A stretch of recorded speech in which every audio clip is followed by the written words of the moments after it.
this is MD168. Welcome back to my channel. I have some tutorial for you. I hope you will like this and thank you. On how to put trailer on your upcoming live stream. So I think alam niyo na din kung paano maglagay ng trailer mostly sa mga premieres. So this one is for the live stream. So I already have a schedule here. So tingnan natin dito. I have 3 scheduled live stream.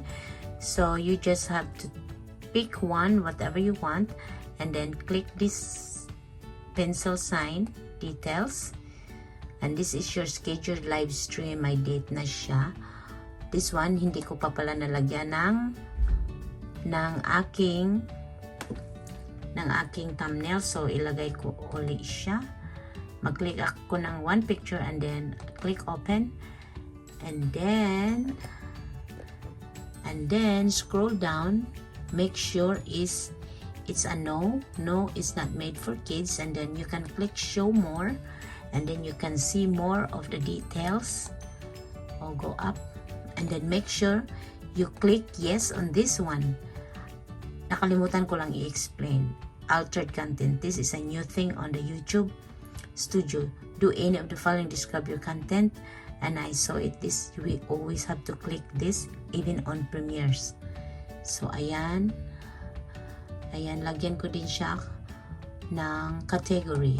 So mostly ilagay ko sa category ng live stream ko is for my words on stream is entertainment. So okay na din siya.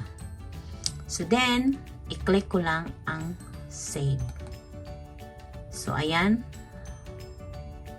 So okay na lahat. Ay hindi man umandar. So I think it's okay.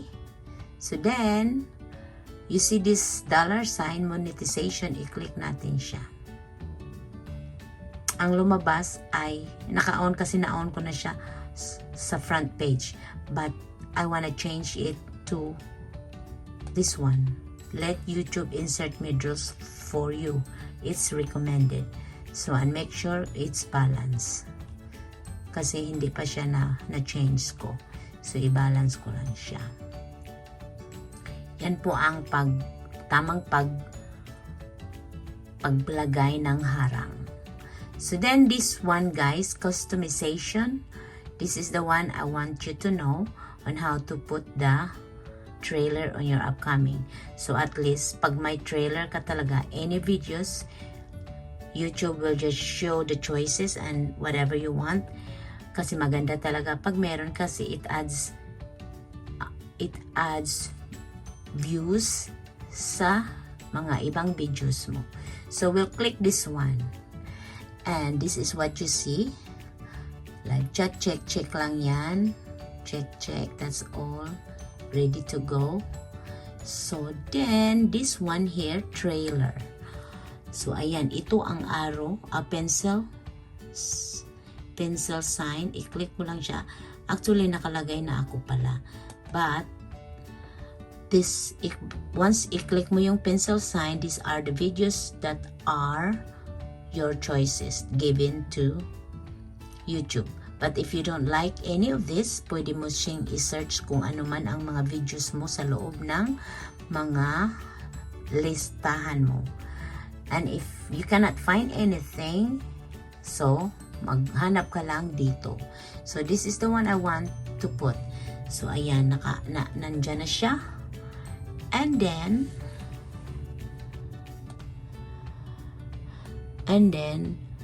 i-save mo lang siya. So ayan, naka-save na. So it's already good to go. So balik ka lang sa listahan mo din. So I have another one here that I made earlier na hindi ko pala nalagyan ng i-check natin to kung may upcoming na siya. So ito so far wala pala akong nagawa pa. So ilagay ko siya sa live stream. Done. Then make sure it's not made for kids, and then show less. Make sure nandyan na entertainment siya, and then na-click ang yes, and then save. Alright, that's another one. And then, balik tayo sa monetization. I think I turned this on. I just want to make sure. Okay, it's balanced. So now, customization. Wala pa itong trailer. So let's click that. So let's walk you back here again. Go down. So wala akong trailer. So lagyan natin ng trailer. So ayan din ang mga choices ng mga videos na binigay ni YouTube for my live. So para gusto ko madagdagan ang views ng video kong ito, so ito lang ang pipiliin ko. So it's attached already.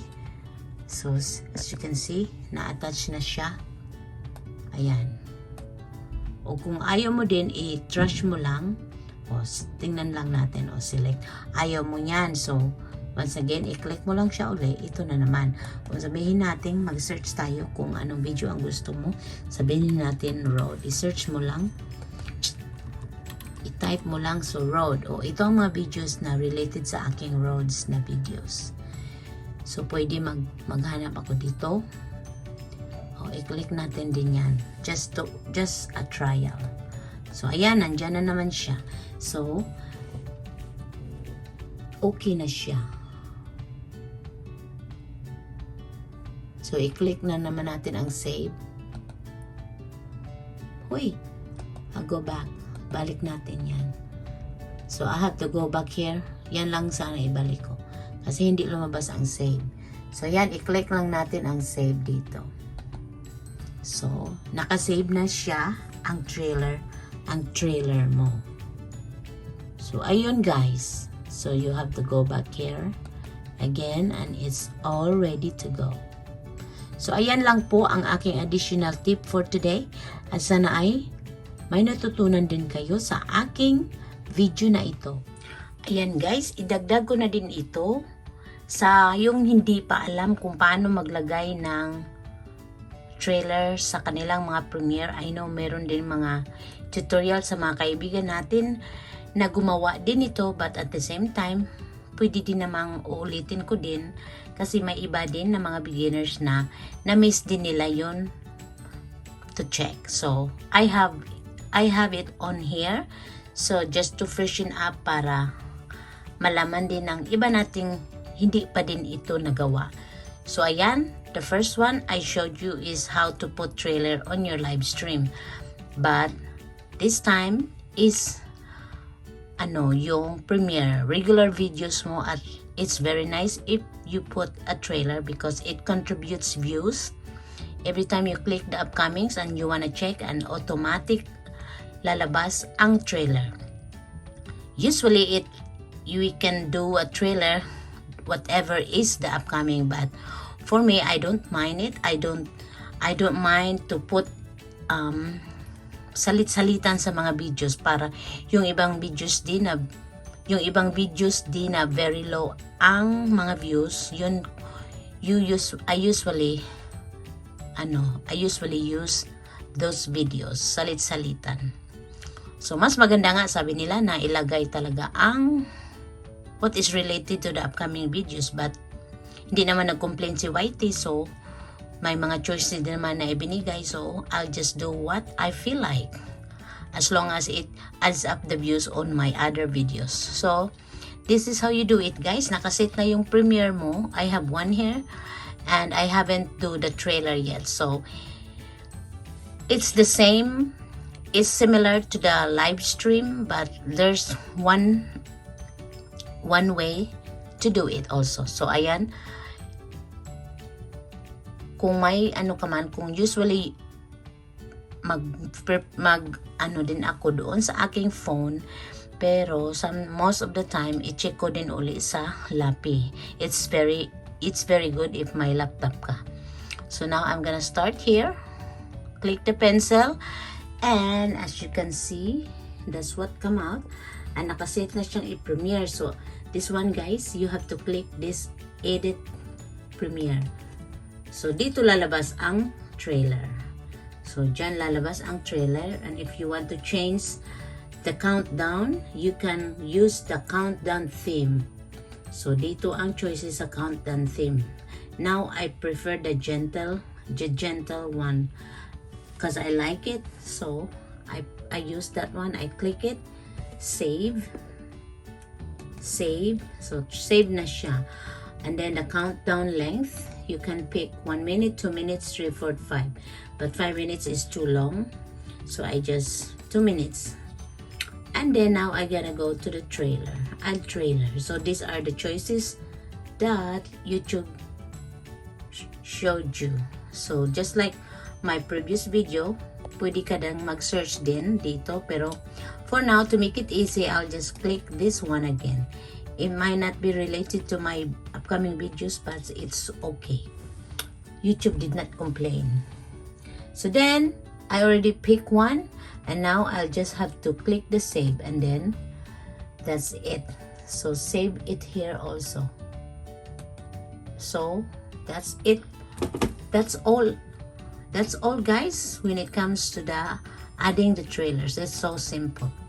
So, that's all for now, and I hope may natutunan kayo sa aking video na ito. And once again, this is MD168, and thank you for watching. See you on my next tutorial. Bye. Once again, this is MD168, and thank you for watching.